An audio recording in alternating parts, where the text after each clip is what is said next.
Good morning, everyone. Today we're going to discuss the causes of the Irish Troubles. It was a long and bloody period of urban guerrilla, car bombings, terrorism, and fights that took place in Northern Ireland and in England between 1969 and 2007. The Troubles, as they are known, caused the death of 3,532 people, both among the Northern Irish population, the British Army, and the population of Great Britain in general. Lately, after more than a decade of peace, with the discussion about what will happen on the Northern Irish border after Brexit, the topic I think has become actual once again. In particular, today we will ask ourselves the following question. What were the Troubles? What were the long-term causes of the Troubles? What were the short-term causes? And did we find a solution? Today's question is, what were the Troubles, essentially? You have to describe who was fighting, explain the possible causes, both long-term and short-term, and evaluate using your brain whether or not the solution that we found, that was found, was effective or not. So, what are the Troubles, or better, what were the Troubles? The Troubles were a low-intensity conflict that took place in Northern Ireland, also known as Ulster, one of the countries that make up the United Kingdom. Now, low-intensity conflicts are wars that are not fought by big armies facing each other in open battle, but rather by smaller groups, usually not supported or recognized by any official government. They generally make use of guerrilla tactics, terrorist attacks, or other forms of non-military political violence. Between 1969 and 2007, three factions fought in this conflict. The IRA, the Irish Republican Army, a terrorist organization that wanted Northern Ireland to reunite with the Republic of Ireland. They were usually Catholic and were also known as the Nationalists because they were fighting for a united Irish nation.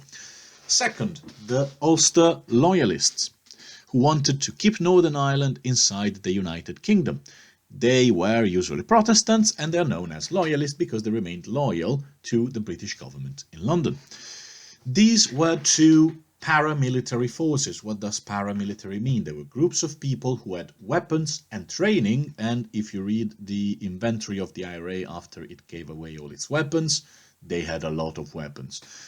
But still, they were not recognized officially by any government. Even though the IRA called itself the Irish Republican Army, the Republic of Ireland did not recognize the IRA as an official part of its state. And they were fighting, these two groups, since they were not recognized by any government, an illegal war. So they were doing acts of terrorism. They had been fighting each other since 1966, more or less, and since even previously. But violence reached its initial peak in 1968. Then there was a third faction, the British Army. After the situation escalated in 1969, the government in London decided to send part of the British Army to Northern Ireland in order to keep the peace. They soon got involved in the fighting. During the Troubles, the IRA and the Ulster Loyalists would often clash with each other. And the IRA would also make terrorist attacks in English cities like Birmingham and London, killing as many as 600 civilians in 30 years. One time they even came very close to killing the Prime Minister, Margaret Thatcher, and there was this chilling note they sent after the attack. You got lucky this time, but we need to get lucky one time, and you need to get lucky always. It was quite chilling. And during the Birmingham car bombing, they almost killed Thatcher. The army, the British Army, responded to these actions by searching for the IRA leaders and terrorists in cities, but occasionally they would make mistakes. And we call them mistakes. Let's just not get too ahead of ourselves. And they killed innocent civilians instead of actual terrorists and fighters. For example, during Operation Demetrius in 1971, the army killed more than 20 Irish civilians during a 4-day-long battle in the Northern Irish Sea of Derry.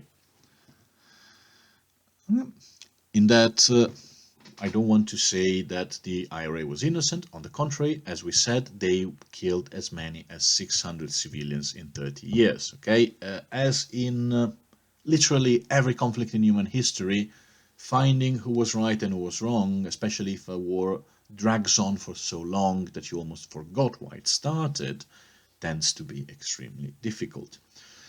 Discussing the complete timeline of the Troubles will be very difficult and time-consuming because it's an endless series of terrorist attacks and incidents and reactions and reprisals, and also can be quite tedious. So for now, we will just look at its long-term causes and its short-term causes. When we discuss the causes of a historical event, we should consider the long-term causes and the short-term causes as two different things. Think of a barrel full of gunpowder. The barrel will explode if you light it up, of course. However, if you take out the gunpowder, you can light the fuse as much as you want, but it will not explode. In this metaphor, clearly, the long-term causes, the things that make the barrel explode, are the gunpowder, while the short-term causes, the events that triggered the explosion, that triggered the conflict, are the fuse. Now, we will now discuss the long-term causes. The roots of the tensions between the Irish Catholics and the Irish Protestants are very deep. There were always some tensions between the Irish and the English since the times of the English conquest of England in the early Middle Ages, in the 1100s. However, a major turning point happened in the 17th century, when the Irish Catholics joined the English Civil War on the losing side, and were punished for that, punished very harshly. At the time, Protestants and Catholics really hated each other. You might not remember it because maybe you didn't study it, but religion was incredibly important in the 16th and 17th century in Europe.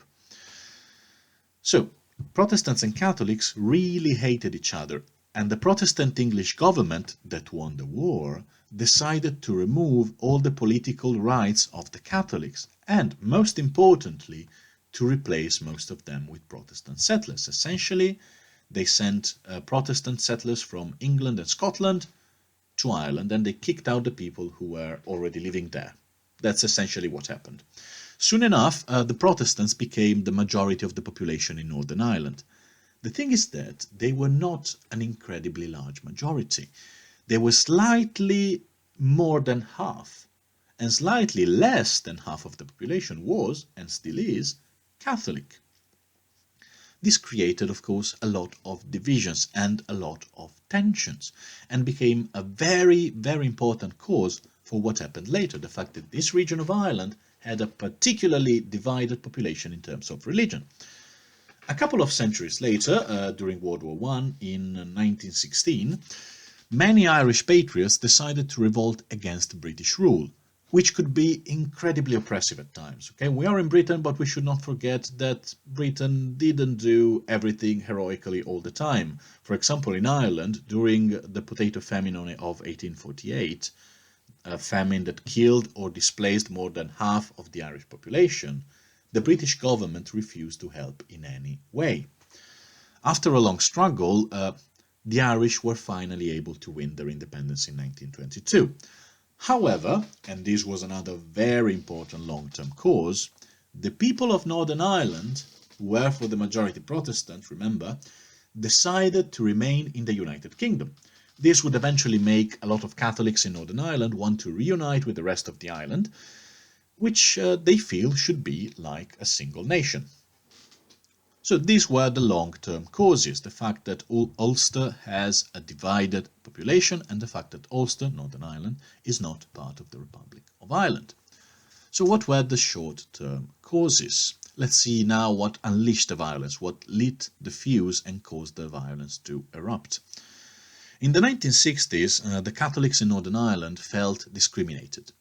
They had a much higher unemployment rate than the Protestants because the richer Protestants who employed people did not want to give jobs to the Catholics. They also believed, somewhat reasonably, that the Ulster police, the Royal Ulster Constabulary as it was called, they believed that the police was harsher with them because of their religion. And they also had, let me amend the transcript, and they also had a whole host of other reasons to complain. Many of the groups that complained about these things were connected to the IRA, the Irish Republican Army, and to other nationalist associations. Again, the nationalists were those who wanted to reunite the two Irelands. In January 1969, a peaceful march of protest, relatively peaceful march of protest, done by one of these nationalist associations, was attacked by the loyalists, by the people who were loyal to the government in London and wanted Northern Ireland to remain a part of the United Kingdom. And the police did absolutely nothing to defend them. So the nationalists were attacked by the loyalists, and the police did not intervene. The nationalists then protested violently against the police for being mistreated, for not being protected.